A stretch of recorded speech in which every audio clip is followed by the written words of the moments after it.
Bab 391. Renlong tercengang saat melihat Yi Tianyun terus memukuli kerangka naga surgawi dengan ekornya yang perkasa. Pada saat ini, kerangka naga surgawi bahkan tidak bisa melakukan apapun selain berteriak kesakitan.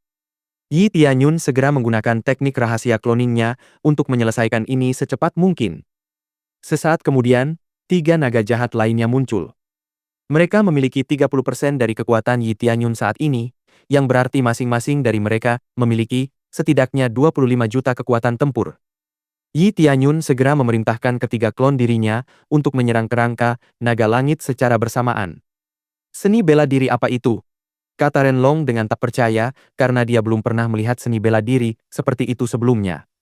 Renlong juga terkejut melihat Yi Tianyun jauh lebih unggul darinya, bahkan dalam kondisi puncaknya. Yi Tianyun mengabaikan Renlong dan terus menyerang kerangka naga surgawi sekuat tenaga. Setelah beberapa saat, dia akhirnya berhasil mematahkan kerangka naga surgawi menjadi 2 bagian, tetapi Yi Tianyun masih dapat melihat kekuatan tempurnya, yang berarti pertarungan belum berakhir. Namun kali ini, dia lebih santai dibandingkan sebelumnya. Akhirnya, setelah beberapa saat kemudian, Yi Tianyun berhasil mematahkan kerangka naga surgawi menjadi 4 bagian dan kembali berubah menjadi wujud manusianya. Yi Tianyun tampak pucat pasi saat ia membakar esensi darahnya sendiri untuk menciptakan keunggulan melawan kerangka naga surgawi. Dia dengan cepat meminum beberapa pil obat yang dapat memulihkan energi spiritualnya yang hilang, dan dia juga dengan cepat mengeluarkan giok darah versi yang telah ditingkatkan yang didapatnya sebelumnya dan memulihkan esensi darahnya dengan cepat.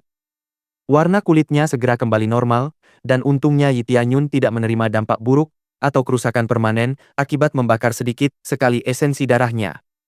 Sialan kau manusia. Bagaimana mungkin kau menjadi bagian dari klan naga kami? Kata kerangka naga surgawi dengan lemah sambil tergeletak di tanah. Sekarang, kau jelas tidak perlu tahu semua itu. Kata Yi Tianyun dengan santai sambil berjalan mendekat dan mulai menyerap pecahan kerangka naga surgawi yang tergeletak di tanah. Namun, serpihan kecil tulang naga itu tidak memberikan banyak manfaat, karena Yi Tianyun hanya menyerap sekitar 10.000 poin penguasaan garis darah Dewa Naga, dan serpihan kecil itu langsung berubah menjadi bubuk. Tidak, aku menolak mati di tangan manusia. Seru naga langit tengkorak di napas terakhirnya. Setelah mengucapkan kata terakhirnya, api di kepala tengkorak naga surgawi padam, dan tiba-tiba suara lain terdengar di ruangan itu. Terima kasih banyak atas bantuanmu membebaskan naga langit dari tempat ini. Kau bisa mendapatkan kekuatanku di masa depan, karena kau memiliki garis keturunan naga langit. Kuharap kau bisa menjaga kekuatan naga langit demi perdamaian, dan jangan sampai menghancurkan dirimu sendiri dalam pencarian kekuasaan. Suara itu berkata kepada Renlong. Renlong mengangguk, dan cahaya putih segera keluar dari kerangka naga surgawi dan menghilang tanpa jejak. Setelah cahaya putih menghilang, kerangka naga surgawi secara bertahap berubah menjadi bubuk sementara energi yang tak terhitung jumlahnya dilepaskan ke udara dan meresap ke dalam tubuh Yi Tianyun dan Renlong. Ding! Berhasil membunuh kerangka naga surgawi. Hadiah. 20 juta XP, 50.000 CPS, 5.000 SPS, jiwa naga surgawi, kerangka naga surgawi, garis keturunan Dewa Naga, tingkat 4. Ding! Berhasil membunuh musuh elit. Hadiah. 50 juta XP, 100.000 CPS, 5.000 SPS, 1 kali tiket lotre yang ditingkatkan. Yi Tianyun tidak punya waktu untuk memeriksa hadiah yang didapatnya setelah mengalahkan kerangka naga langit, karena dia harus bermeditasi untuk menyerap energi tak terhitung yang dilepaskan dari kerangka naga langit. Penerimaan. 100.000 XP, 150.000 XP, 225.000 XP. Menerima. 1.000 poin penguasaan garis keturunan Dewa Naga, 3.000 poin penguasaan garis keturunan Dewa Naga, 2.500 poin penguasaan garis keturunan Dewa Naga. Energi yang dilepaskan dari kerangka naga surgawi itu unik, karena juga mengandung sedikit poin penguasaan garis keturunan Dewa Naga.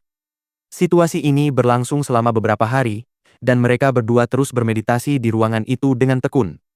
Namun setelah mereka akhirnya memahami semuanya, Yi Tianyun menarik napas dalam-dalam dan akhirnya merasa puas dengan hadiah yang didapatnya kali ini. Aku tidak menyangka akan ada tragedi seperti ini di sini. Aku tidak menduga akan terjadi, kata Renlong sambil terlihat sedikit sedih. Saudara Ren, menurutmu apa yang sebenarnya terjadi di sini? Bukankah leluhurmu yang mengusir naga langit ke sini? Tanya Yi Tianyun dengan penasaran. Tidak, Ketika leluhurku tiba di benua ini, tempat ini sudah ditinggalkan. Setahuku, tidak ada naga langit di sini. Leluhurku membangun kekaisaran naga langit dengan menggunakan tulang naga yang bisa ditemukan di tempat ini. Aku tidak pernah menyangka akan menemukan naga langit di sini. Ini berarti leluhurku berbohong ketika mengatakan bahwa tempat ini ditinggalkan, kata Renlong sedikit kesal. Yi Tianyun sedikit terkejut dengan cerita Renlong, tetapi dia juga terkejut mengetahui bahwa Renlong benar-benar orang yang jujur. Bab 392. Situs ini jelas milik keluarga Ren, tetapi karena Renlong belum pernah ke sini dan tidak mengetahui sejarah tempat ini, Yi Tianyun mencurigai kerangka naga surgawi ada hubungannya dengan itu. Saudara Ren, apa yang kau rasakan saat datang ke sini? Tanya Yi Tianyun dengan penasaran.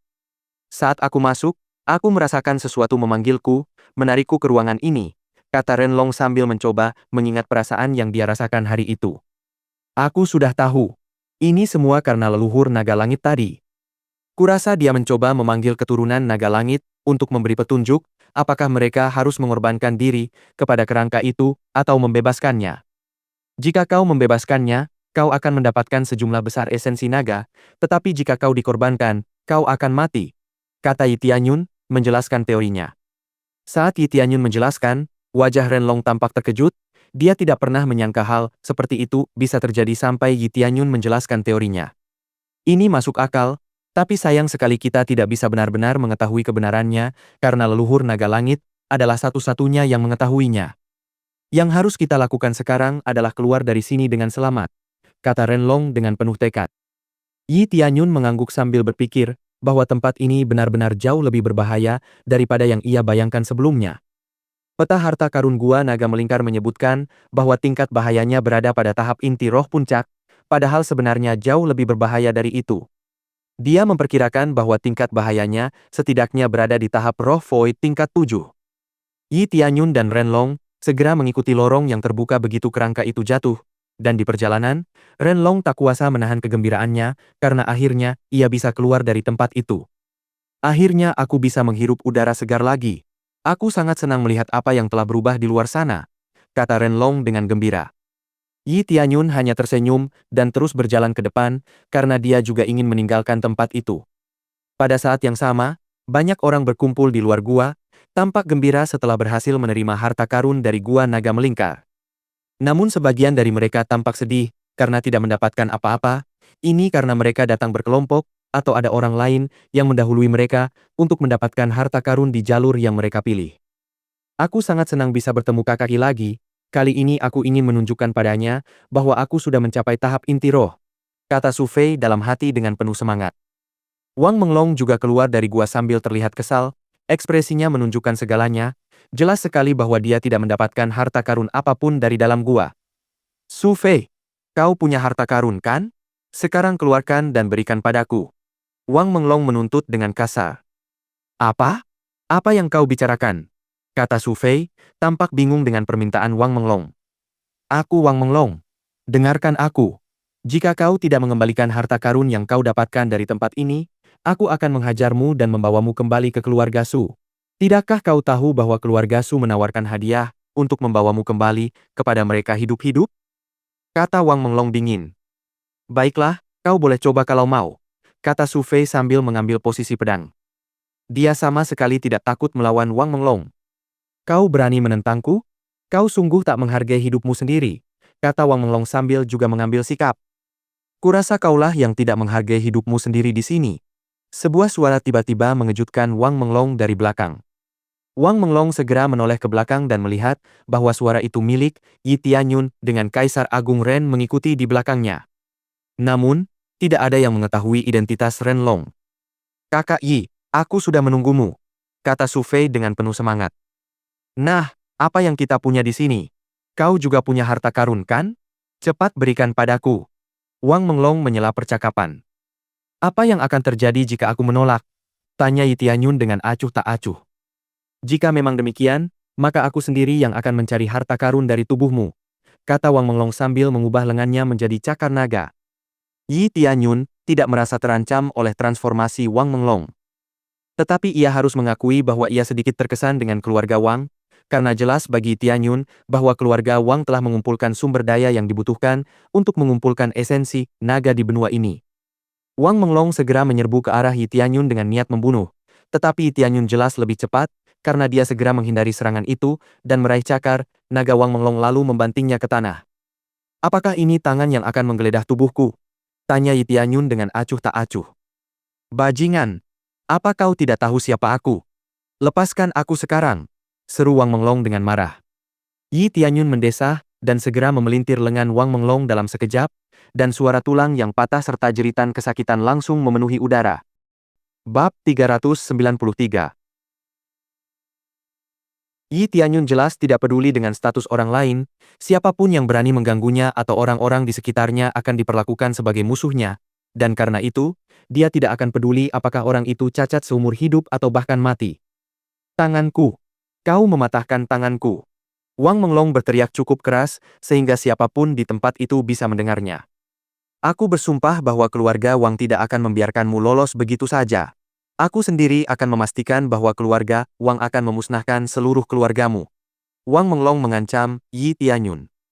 Keluarga Wang, apakah yang Anda maksud adalah keluarga Jenderal Angkatan Darat Wang Tian? Tanya Renlong dengan rasa ingin tahu. Sepertinya temanmu di sana tahu apa yang kubicarakan. Ya! Jenderal Angkatan Darat Wang Tian adalah ayahku. Dia adalah Jenderal Angkatan Darat Perdana Menteri Long.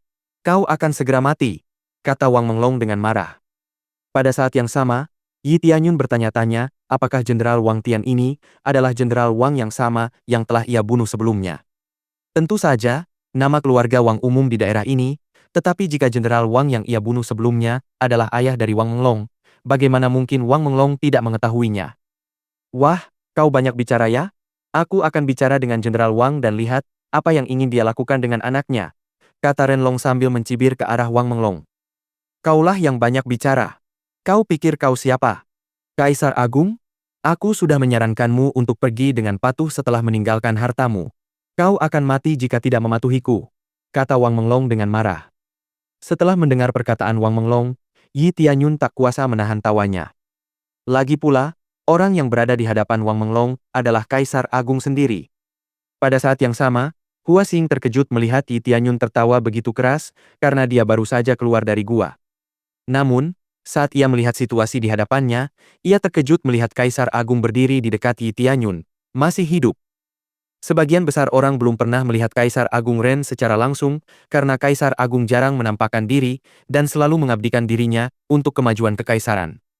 Tentu saja, mereka bisa melihat potret Kaisar Agung, tetapi kondisi Kaisar Agung saat ini membuatnya tampak berbeda dari potretnya karena ia menjadi kurus akibat kekurangan nutrisi saat terperangkap di dalam gua naga melingkar. Namun Hua Xing berbeda, dia sudah pernah bertemu langsung dengan Kaisar Agung sebelumnya. Karena itu, dia langsung tahu bahwa pria yang berdiri di samping Yi Tianyun bukanlah orang lain selain Kaisar Agung sendiri. Kaisar Agung Ren? Teriak Hua Xing dengan gembira karena melihat Kaisar Agung masih hidup dan sehat. Semua orang di sekitarnya terkejut setelah mendengar Hua Xing meneriakkan kata-kata itu, Kaisar Agung. Mereka segera mengeluarkan potret Kaisar Agung yang mereka bawa sebagai salah satu petunjuk yang diberikan Ren Zhirou kepada mereka. Mereka mulai membandingkan potret itu dengan Renlong yang asli dan terkejut melihat kemiripannya. Tidak. Apakah dia benar-benar Kaisar Agung Ren? Kata Wang Menglong dengan tidak percaya. Kalau begitu, izinkan saya bertanya sekali lagi, siapa yang ingin kau musnahkan sebelumnya? Orang ini adalah tamu mulia Kekaisaran Naga Langit. Bahkan Jenderal Wang pun tidak punya izin untuk berurusan dengannya. Jika aku mendengar kau berbicara kasar kepada saudara Yi lagi, aku sendiri yang akan memastikan kau mendapatkan hukuman yang setimpal, kata Renlong dingin. Wang Menglong terdiam dan berkeringat dingin karena gugup. Ini benar-benar bencana. Dia tidak pernah menyangka hal seperti ini akan terjadi, apalagi dia telah mengumpat dan mengancam seseorang di hadapan Kaisar Agung sendiri. Kaisar Agung Ren, apakah Anda baik-baik saja? Tanya Hua Xing kepada Renlong dengan cemas. Anda adalah nyonya keluarga Hua, bukan? Saya yakin saya pernah melihat Anda beberapa kali sebelumnya, kata Renlong sambil tersenyum tipis. Ya, saya gadis kecil dari keluarga Hua, nama saya Hua Xing. Hidup Kaisar Agung, kata Hua Xing sambil menundukkan kepalanya ke arah Renlong. Angkat kepalamu, jika mau, kau bisa ikut denganku ke ibu kota, Aku ingin segera bertemu Zhirou, kata Renlong kepada Hua Xing. Saudara Yi, ayo pergi. Zhirou menunggu kepulangan kita, kata Renlong dengan penuh semangat kepada Yi Tianyun. Su Fei, ayo pergi, kata Yi Tianyun kepada Su Fei, mengajaknya ikut. Para kultivator lainnya di tempat kejadian terkejut melihat Kaisar Agung masih hidup dan sehat, karena selama ini, Perdana Menteri Long mengatakan kepada semua orang bahwa Kaisar Agung telah meninggal.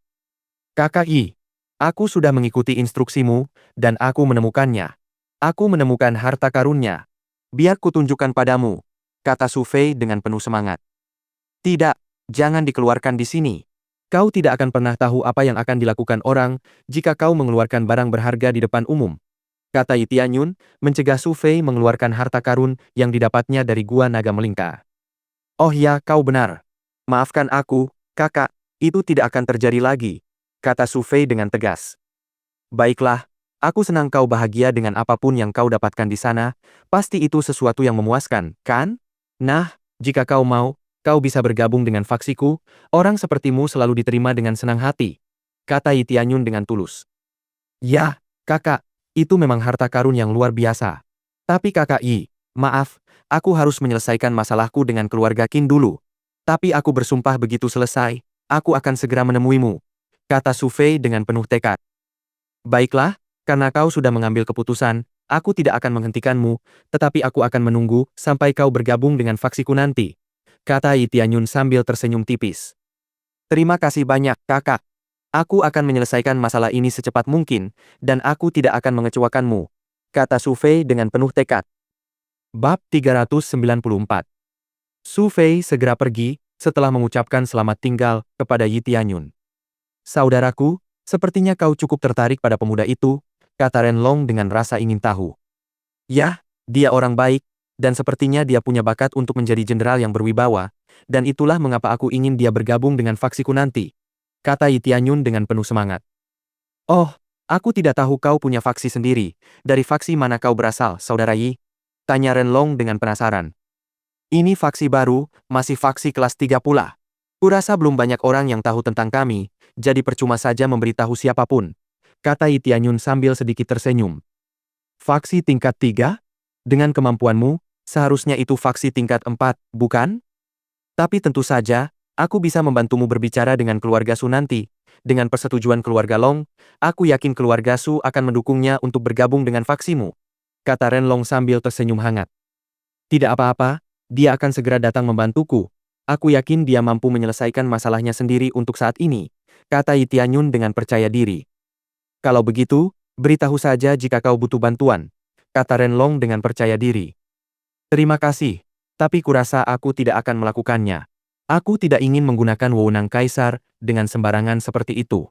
Tapi kita harus menemui Zhirou dulu. Dia pasti sudah menunggu terlalu lama, kata Yi Tianyun dengan santai. Ya, kami juga menghadapi situasi serupa. Saya tak sabar menunggu saat Perdana Menteri Long akan menanggung akibatnya, kata Renlong sedikit marah. Ding! Berhasil menyelesaikan misi, selamatkan Renlong dari Gua Naga Melingkar. Hadiah, 10 juta XP, 50.000 CPS, 100 poin kesukaan Renlong. Yi Tianyun merasa puas, karena telah menyelesaikan misi sampingan lainnya, dan mereka berdua segera terbang menuju kota Kekaisaran Naga Langit. Sementara itu, Perdana Menteri Long telah menunggu laporan dari Feng Long yang sudah lama tidak datang. Kenapa Feng Long lama sekali? Apakah dia gagal? Kata Perdana Menteri Long sambil bertanya-tanya. Namun tak lama kemudian, ia tersadar kembali saat para penjaga yang panik masuk membawa kabar. Laporkan, Tuan, Kaisar Agung Renlong telah, kata para pengawal, tetapi ia segera terinterrupted karena terdengar ledakan di dekatnya. Perdana Menteri Long segera turun dan memeriksa sendiri, dan merasa terkejut begitu melihat Renlong yang menunggangi naga besar itu masih hidup dan sehat. Sialan! Apa yang sebenarnya Feng Long lakukan? Bagaimana mungkin dia meninggalkan tempat berbahaya itu? Kata Perdana Menteri Long dalam hati dengan marah. Banyak jenderal bergegas memeriksa kondisi Perdana Menteri Long, karena ledakan itu dekat dengan kamar Perdana Menteri. Tetapi raut wajah mereka berubah begitu melihat Perdana Menteri sangat marah. Kita harus menaklukkan kota Kekaisaran secepat mungkin.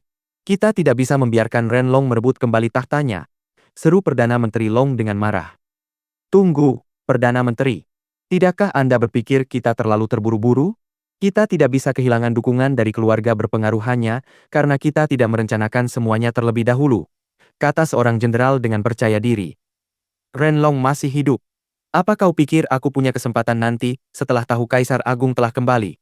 Teriak Perdana Menteri Long karena kesal dengan permohonan jenderal yang terus-menerus memintanya untuk berpikir matang. Sang jenderal langsung terdiam karena Perdana Menteri benar. Begitu Kaisar Agung merebut kembali tahtanya, tidak akan ada yang mendukung Perdana Menteri Long. Tenang, aku punya ide sendiri. Aku sedang mempertimbangkan untuk mengundang ketua kekaisaran dari kekaisaran dunia bawah ke sini. Dengan begitu, Kaisar Agung akan lebih fokus menghadapi pasukan terkuat kekaisaran dunia bawah, kata Perdana Menteri Long dengan penuh semangat. Sekarang bersiaplah, kita akan segera menyerbu kota kekaisaran, teriak Perdana Menteri Long kepada seluruh pasukannya. Renlong, aku akan memastikan kau menyesal telah kembali. Aku akan merebut tahta dari bawah mayatmu, kata Perdana Menteri dengan nada mengancam. Bab 395. Yi Tianyun tiba di kota kekaisaran dengan selamat tanpa halangan apapun. Ia segera menuju istana dan bertemu dengan Ren Xirou. Kakak, kau masih hidup, seru Ren Xirou gembira sambil melompat ke pelukan Renlong. Tentu saja, aku masih hidup. Aku tidak akan meninggalkan adik perempuanku yang cantik di dunia ini, kata Renlong, menenangkan Ren Xirou. Kakak Yi, terima kasih banyak telah membantu adikku, kata Ren Xirou kepada Yi Tianyun sambil tersenyum riang. Kapan saja, kata Yi Tianyun dengan meyakinkan. Ding. Berhasil menyelesaikan misi tersembunyi, bantu Dewi Kekaisaran. Hadiah 50 juta XP, 1 juta CP, 200 poin kesukaan Ren Xirou, gelar, Dewa Pelindung Kekaisaran. Ding. Berhasil menerima tahap selanjutnya dari misi, bantu Dewi Kekaisaran. Bantu Dewi untuk mengusir Kekaisaran dunia bawah. Hadiah setelah penyelesaian, 50 juta XP, 100.000 CP, 50 poin kebaikan naga surgawi. Catatan, hadiah akan dilipat gandakan jika pembawa acara berhasil membunuh Perdana Menteri Long. Ding. Selamat kepada pembawa acara atas keberhasilannya menembus transformasi inti tingkat 9. Yi Tianyun sangat gembira karena akhirnya dia bisa naik level.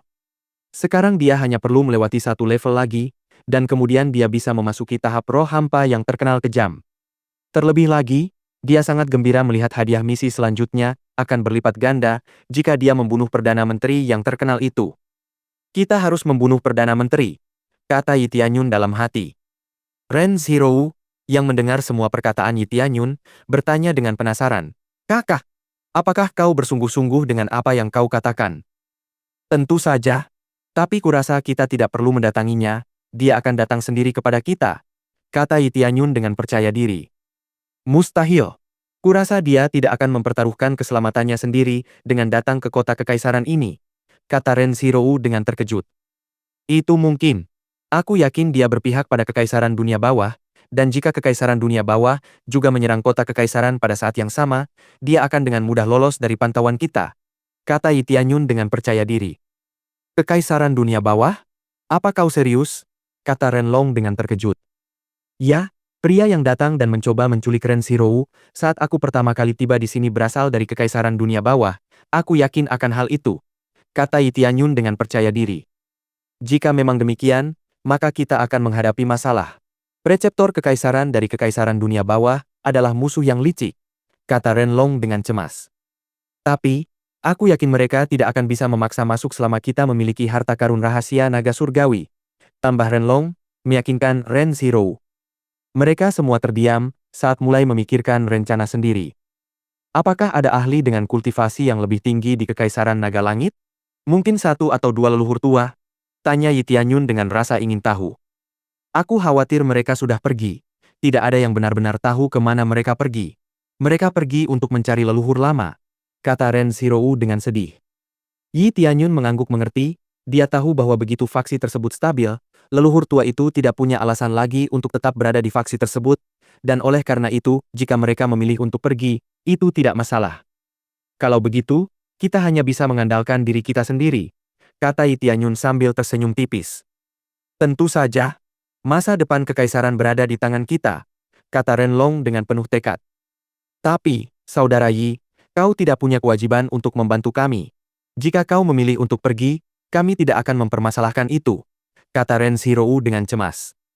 Tidak, aku akan tetap tinggal. Lagi pula, aku sangat bersemangat untuk mengakhiri kekaisaran dunia bawah sendiri, kata Yi Tianyun dengan penuh semangat. Kau sungguh baik hati, saudaraku. Kau seperti dewa pelindung kekaisaran kita, kata Ren Long sambil tersenyum. Dengan senang hati saya bisa membantu, kata Yi Tianyun sambil tersenyum. Sekarang, yang tersisa hanyalah kakak Yi resmi bergabung dengan keluarga kita, kata Ren Zhirou dengan gembira. Jangan khawatir, prosesnya sederhana, tambah Ren Zhirou dengan nada menenangkan. Ren Long segera mengeluarkan kendi anggur dan menuangkannya ke dalam 2 cangkir, lalu memberikan 1 cangkir kepada Yi Tianyun. Sekarang, yang perlu kita lakukan hanyalah minum. Aku tidak banyak bicara, tapi aku sangat menyukai gagasan untuk secara resmi menyambutmu ke dalam keluarga kami, kata Ren Long sambil bersulang dengan Yi Tianyun. Cheers, kata Yi Tianyun sambil ikut meminum anggur. Bab 396. Anggur yang mereka bagi menunjukkan ikatan yang akan mereka jalin di masa depan, dan karena itu, Yi Tianyun akan dianggap sebagai bagian dari keluarga Ren selamanya. Mulai sekarang, kau akan menjadi adikku, karena aku adalah kakakmu, dan aku berharap kita bisa saling membantu di masa depan, kata Ren Long dengan sungguh-sungguh. Yi Tianyun mengangguk setuju dan tiba-tiba Ren Zhirou menyela mereka. Kalian berdua sudah melupakan aku, ucapnya dengan nada cemburu. Tentu saja, aku ikut senang untuk kalian berdua, ucapnya sambil tersenyum kepada Ren Long dan Yi Tianyun. Sekarang, kita harus memikirkan apa yang harus kita lakukan untuk Perdana Menteri Long, kata Ren Long dengan serius. Kita bisa membunuhnya saja. Itu akan membuat segalanya lebih mudah, kata Yi Tianyun dengan serius. Ya, aku yakin kita bertiga bisa menyelesaikan masalah ini dengan mudah, kata Ren Zhirou dengan riang. Aku tahu waktunya tidak banyak, tapi apakah ada rencana yang perlu kau sampaikan kepada kami terlebih dahulu? Atau mungkin semacam tindakan balasan? Tanya Yi Tianyun kepada Ren Long. Tidak, aku sama sekali belum memikirkan tindakan balasan. Satu-satunya yang harus kulakukan sekarang adalah memanggil semua jenderal angkatan darat dan mengecualikan Perdana Menteri. Kita akan lihat siapa yang benar-benar setia kepada kekaisaran dan siapa yang tidak, kata Ren Long dengan percaya diri. Yi Tianyun mengangguk, dan Ren Long segera pergi untuk melaksanakan rencananya. Zhirou, sebenarnya apa itu harta karun rahasia naga surgawi? Tanya Yi Tianyun dengan penasaran. Yah, aku tidak bisa menggambarkannya dengan sempurna, tapi aku bisa mengajakmu ke sana untuk melihatnya sendiri, kata Ren Zhirou dengan santai. Apakah tidak apa-apa jika aku melihatnya? Tanya Yi Tianyun dengan cemas. Kenapa tidak? Kau sekarang adalah saudaraku, rahasia keluarga kita juga rahasiamu, bukan? Kata Ren Zhirou sambil tersenyum.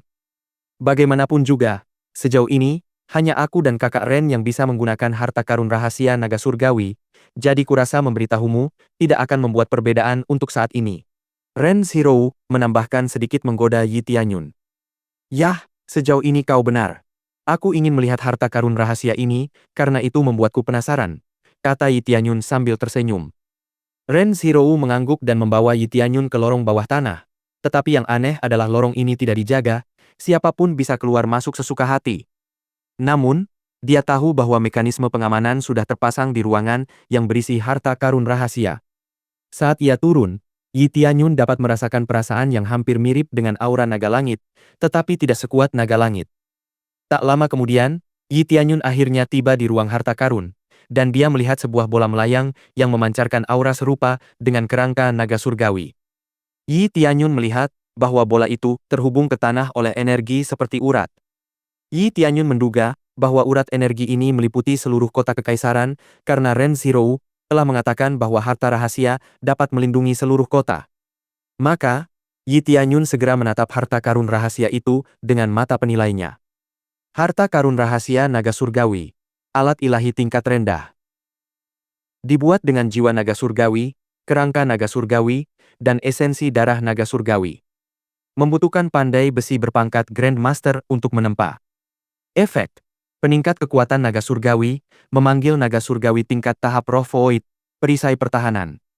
Sepertinya aku hampir memiliki semua bahan yang dibutuhkan untuk menempa benda ini. Yang kubutuhkan hanyalah inti darah naga surgawi, tetapi keahlian pandai besiku masih rendah.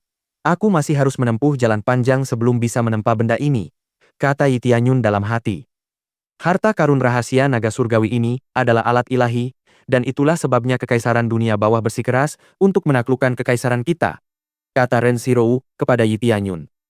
Tidak heran kalau benda ini hanya bisa digunakan oleh individu tertentu.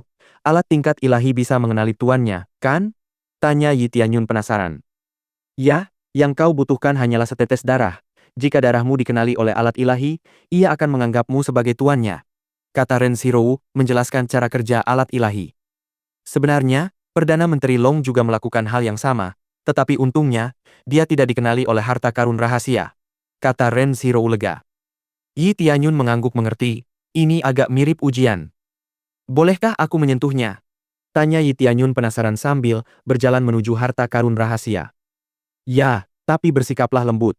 Jika ia menganggapmu sebagai ancaman, kau akan menderita luka serius akibat serangan baliknya. Ren Zhirou memperingatkan Yi Tianyun. Yi Tianyun mengangguk dan mendekati bola itu dengan lembut, dan semakin dekat dia, semakin kuat energi yang dia rasakan. Saat dia menyentuh bola itu, tiba-tiba, seluruh bola itu bersinar terang. Cahaya itu menyelimuti Yi Tianyun dengan sangat menyilaukan.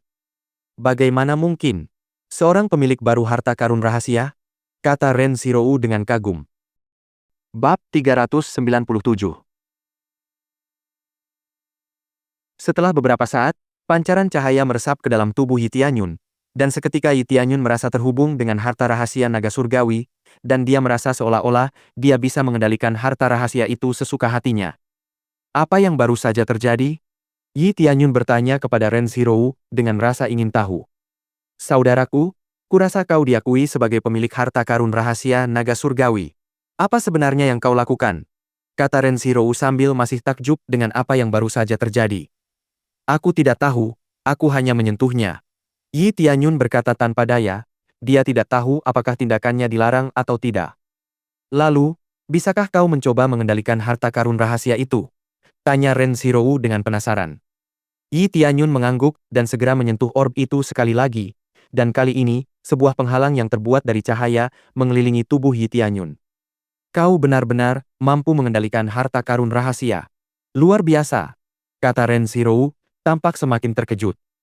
Apakah ini karena garis keturunan Dewa Naga? Yi Tianyun bertanya pada dirinya sendiri. Dia langsung memikirkan kemungkinan bahwa garis keturunan Dewa Naga akan memberinya akses untuk mengendalikan apapun yang berhubungan dengan naga. Ini hebat.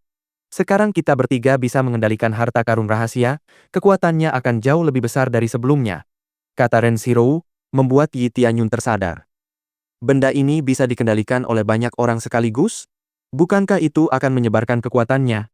Tanya Yi Tianyun dengan rasa ingin tahu. Tidak, itu tidak akan memengaruhi kekuatannya. Bahkan, itu akan meningkatkan kekuatannya. Harta karun rahasia naga surgawi ini hanya menunjukkan sebagian kecil kekuatannya. Untuk memaksimalkan kekuatannya, kita perlu memiliki kultivasi yang lebih tinggi atau garis keturunan yang lebih kuat, kata Ren Zhirou dengan sedikit putus asa. Itu di luar dugaan. Aku akan lihat apa yang bisa kulakukan di masa depan, kata Yi Tianyun sambil tersenyum. Bagus. Sekarang, aku akan memberitahu kakak Ren. Dia pasti akan senang mengetahui bahwa kita bertiga sekarang bisa mengendalikan harta karun rahasia itu. Ini akan membuat segalanya lebih mudah, kata Ren Zhirou dengan gembira. Lalu dia permisi dan pergi mencari Ren Long. Sementara itu, Yi Tianyun langsung teringat bahwa dia masih memiliki garis darah dewa naga tingkat 4 yang didapatnya dari kerangka naga surgawi. Dia tahu bahwa itu bisa memberinya beberapa poin penguasaan untuk garis darah dewa naga. Ding! Berhasil menggabungkan garis keturunan dewa naga tingkat 4. Menerima 1 juta poin penguasaan garis keturunan dewa naga. Yi Tianyun cukup puas dengan jumlahnya, tetapi dia masih membutuhkan 4 juta poin penguasaan lagi untuk meningkatkan garis keturunan dewa naga sekali lagi. Dia tidak bisa tidak memikirkan mode gila, karena itu adalah hal terbaik yang ingin dia tingkatkan. Namun karena saat itu ia tidak memiliki cukup poin gila, ia harus memikirkan hal lain. Tiba-tiba, ia teringat bahwa ia masih memiliki tiket lotre roulette yang telah ditingkatkan. Ia segera mengaktifkan aura keberuntungan dan menggunakan tiket tersebut. Roulette mulai berputar, dan akhirnya, panah berhenti di barang-barang habis pakai. Dengan aura keberuntungan aktif, aku masih mendapatkan item konsumsi. Yi Tianyun menghela napas kesal. Kotak itu langsung jatuh, dan sistem segera memberitahu Yi Tianyun tentang isi di dalamnya. Ding! Selamat kepada penyelenggara acara, karena mendapatkan kartu XP 30 kali. Ini tidak buruk. Ini bisa berguna nanti, kata Yi Tianyun sambil merasa sedikit puas dengan hadiah itu. Setelah membuka tiket lotre unggulan, dia tidak punya hal lain untuk dilakukan, jadi dia memutuskan untuk pergi ke rumah lelang untuk melihat apa yang bisa dia beli di sana.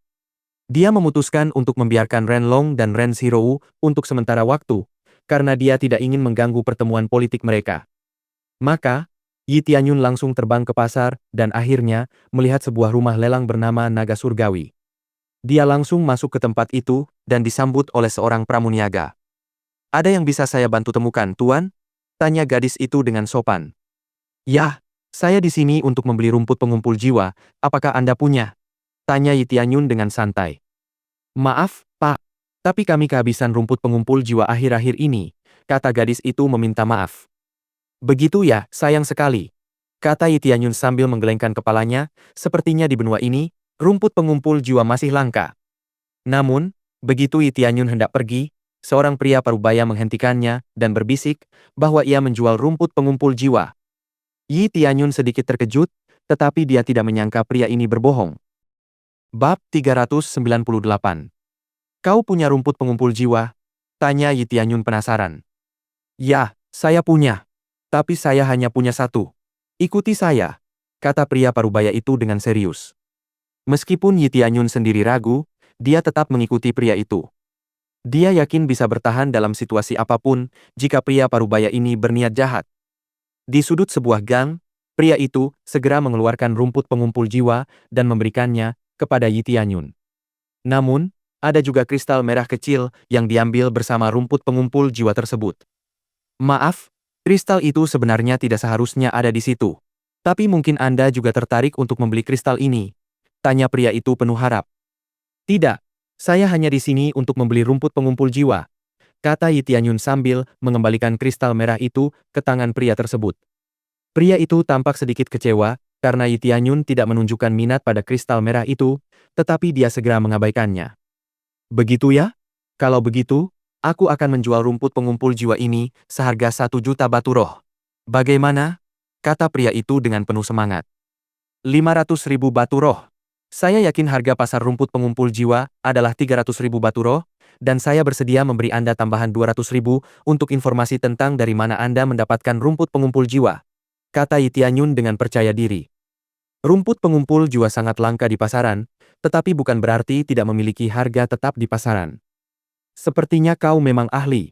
Baiklah, aku terima harganya, aku akan menjualnya kepadamu seharga 500.000 batu roh," kata pria itu sambil menggertakkan giginya. "Bagus, ini batu rohmu," kata Yi Tianyun sambil menyerahkan 500.000 batu roh kepada pria itu. "Terima kasih. Ini rumput pengumpul jiwa, dan ikuti saya. Saya akan menuntun Anda ke tempat rumput pengumpul jiwa berada," kata pria itu dengan puas. "Kita mau pergi kemana? Dan berapa lama waktu yang dibutuhkan untuk sampai ke sana?" tanya Yi Tianyun penasaran. Ia tidak punya banyak waktu karena tahu Ren Long atau Ren Zhirou akan segera membutuhkannya. "Kita harus pergi ke tepi sungai, sekitar setengah hari perjalanan ke selatan," kata pria itu dengan santai. Yi Tianyun segera meraih bahu pria itu dan mengangkatnya untuk terbang menuju tujuan yang telah disebutkannya. Pria itu terkejut karena dia tidak pernah menyangka bahwa seorang pemuda seperti Yi Tianyun adalah seorang ahli transformasi inti. "Jangan khawatir, aku tidak akan meninggalkanmu. Tapi jika kau tidak jujur padaku, aku mungkin akan berubah pikiran," kata Yi Tianyun dengan santai. "Tentu saja, aku tidak akan berbohong," kata pria itu dengan gugup. Dengan bimbingan pria itu, Yi Tianyun akhirnya tiba di tepi sungai. "Aku menemukan rumput pengumpul jiwa di tempat ini bersama dengan kristal merah ini, dan kau mungkin bisa menemukan rumput pengumpul jiwa lagi di sekitar sini," kata pria itu sambil menyerahkan kristal merah yang tadi kepada Yi Tianyun. "Baiklah, kau boleh pergi sekarang," kata Yi Tianyun dengan santai. "Terima kasih atas kunjungan Anda," kata pria itu sambil tersenyum, lalu meninggalkan Yi Tianyun sendirian. Setelah pria itu pergi, Yi Tianyun memeriksa kristal merah, dan tebakannya benar. Kristal ini adalah kristal Phoenix, yang berarti ada telur Phoenix di dekatnya, atau seekor bayi Phoenix. Yi Tianyun sangat gembira menemukan Phoenix, karena itu adalah binatang suci. Artinya, jika Yi Tianyun mampu menjinakkannya sebagai hewan peliharaan, hewan itu akan menjadi sangat kuat di kemudian hari. Maka, Yi Tianyun segera berjalan menyusuri sungai untuk mencari rumput pengumpul jiwa dan petunjuk apapun tentang Phoenix ini. Dia yakin bahwa seekor Phoenix hidup akan ditemukan di sekitar sini. Bab 399. Yi Tianyun dengan penuh semangat mencari di tempat itu. Dia tahu ada kemungkinan Phoenix itu sudah pergi, tetapi kemungkinan ia masih di sini bukanlah nol. Dia tahu dia harus mencarinya dengan saksama. Tidak lama kemudian, Yi Tianyun menemukan sebuah lubang di sungai yang tidak besar, tetapi cukup untuk dimasuki seseorang. Dia segera menggunakan energi spiritualnya untuk menjelajahi lubang itu, karena dia tidak ingin terjebak di bawah air. Namun sayangnya, lubang itu terlalu dalam, dan energi spiritualnya tidak dapat menjangkau seluruhnya, tetapi dia merasa bahwa lubang itu terhubung dengan gunung di dekatnya, dan dia juga mengerti bahwa kristal Phoenix pasti berasal dari lubang ini. Jadi, tanpa ragu-ragu lagi, Yi Tianyun melompat ke lubang itu, dan dengan cepat berenang ke dalamnya untuk mencari tahu apa yang ada di ujung lubang yang lain. Setelah beberapa saat menyelam, Yi Tianyun akhirnya merasakan air di sekitarnya berubah arah ke atas, yang berarti ujung lubang sudah dekat. Benar saja, dia bisa melihat cahaya samar datang dari atas. Dia menjadi bersemangat, dan segera mempercepat laju kendaraannya, agar sampai lebih cepat. Setelah keluar dari gua, dia langsung merasakan panas yang menyengat, yang bisa dibandingkan dengan penjara yang menjebak Ye Qingxuan. Yi Tianyun melihat sekeliling, dan tiba-tiba, dia menjadi bersemangat. Dia melihat pohon payung api besar yang bergoyang-goyang dalam kobaran api, sementara seekor Phoenix kecil beristirahat di bawahnya. Yi Tianyun dapat melihat banyak kristal merah tersebar di sekitar Phoenix, membuktikan teorinya bahwa kristal ini dulunya adalah bagian dari telur Phoenix. Namun tempat itu agak aneh, karena dia melihat sebuah rune suci di sekitar ruangan yang mencegahnya melarikan diri keluar. Satu-satunya tempat yang tersisa yang bisa dijadikan pintu masuk adalah gua kecil di bawah tanah. Untungnya, pria yang ditemui Yi Tianyun sebelumnya tidak mengetahui tentang kelangkaan kristal merah itu. Jika tidak, dia tidak akan membiarkan siapapun tahu tentang tempat ini. Yi Tianyun segera melangkah maju, tetapi begitu dia mendekati pohon payung api, daun-daunnya mulai bergoyang liar dan tiba-tiba berubah menjadi api dan dilemparkan ke arah Yi Tianyun. Yi Tianyun sedikit terkejut dan segera mengaktifkan teknik agung penyerap bintang miliknya. Ding! Berhasil menambahkan 50 poin penguasaan api abadi, 100 poin penguasaan api abadi. Hei! Benda ini meningkatkan penguasaan api abadi. Ini hebat, kata Yi Tianyun dengan gembira. Dia kesulitan menambahkan penguasaan untuk api abadi ini, karena dia sebenarnya tidak merasa perlu untuk meningkatkan levelnya. Dia fokus pada peningkatan kekuatan tempurnya, jadi meningkatkan seni bela diri, kemampuan, dan mode gila menjadi prioritas utama. Meskipun dia meningkatkan penguasaan api abadi dengan terus menggunakannya, itu masih jauh dari level maksimal. Tapi dia pasti tidak menyangka pohon itu akan menyerangnya seperti ini. Dia segera menggunakan mata penilai untuk melihat apa yang dihadapinya kali ini. Pohon Phoenix Api. Tahap inti roh tingkat 8. Pohon yang tumbuh setelah kematian seekor Phoenix memiliki jejak ingatan jiwa Phoenix. Secara otomatis menyerang siapapun yang bukan penghuni pohon dengan api Phoenix. Hadiah setelah membunuh. Jiwa Phoenix dan api abadi. Yi Tianyun salah sangka, itu bukan pohon payung api, melainkan pohon Phoenix api. Meskipun dia selalu mendengar bahwa burung Phoenix tidak akan pernah mati, dia tidak pernah menyangka akan melihat burung Phoenix berubah menjadi pohon sebelumnya. Beberapa helai daun api lagi melesat keluar dari pohon itu, dan Yi Tianyun terus menyerap semua kinya tanpa masalah. Serangan itu menjadi semakin intens saat dia semakin mendekat ke pohon, tetapi ketika daun mulai berkurang, intensitas serangannya menurun. Sepertinya pohon ini dapat menyerang sebanyak jumlah daun yang dimilikinya. Yi Tianyun langsung berasumsi bahwa pohon Phoenix api hanya menyerangnya untuk melindungi Phoenix kecil di bawahnya.